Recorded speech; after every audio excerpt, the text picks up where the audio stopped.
And for more on the U.S. banking sector, we're now joined by William Black, former federal regulator and current professor of economics and law at Missouri University. Thanks so much for joining us tonight. Thank you. So, Mr. Black, JPMorgan took a hit this quarter due to the Madoff-linked settlement charges. And the previous quarter, the bank agreed to some $20 billion of legal settlements to cover everything from mortgages it packaged into bonds before the financial crisis to bad derivatives trades that it made in 2012.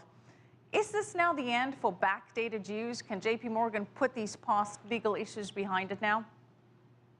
No, there are new issues that break on JPMorgan at least every month, and there is no reason for confidence that what has been the world's largest and most destructive financial fraud spree has come to an end at the world's largest bank.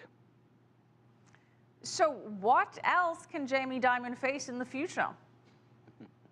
Well, definitionally, you don't know what hasn't come out yet, but everywhere they investigate, they have found major frauds. So as the Justice Department ends one investigation, of course, frees up resources to follow other investigations.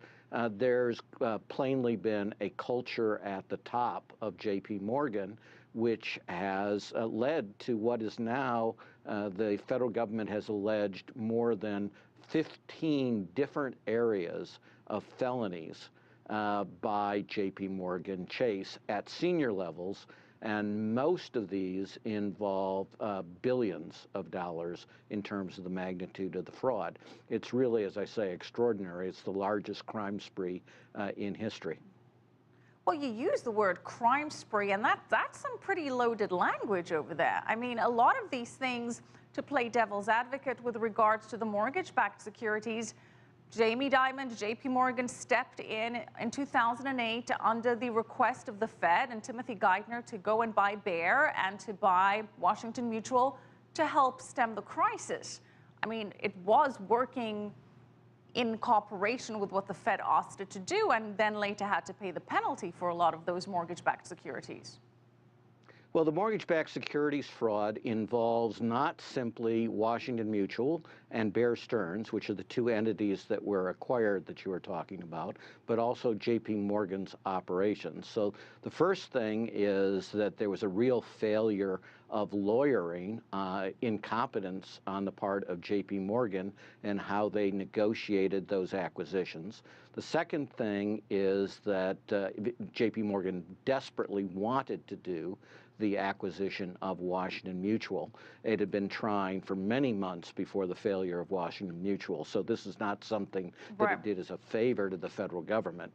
You can make an argument about Bear Stearns, but even there, of course, all the market reaction was that it got the deal of the century in purchasing Bear Stearns. So no, that's an excellent example, what you're talking about, where there's an excellent factual record.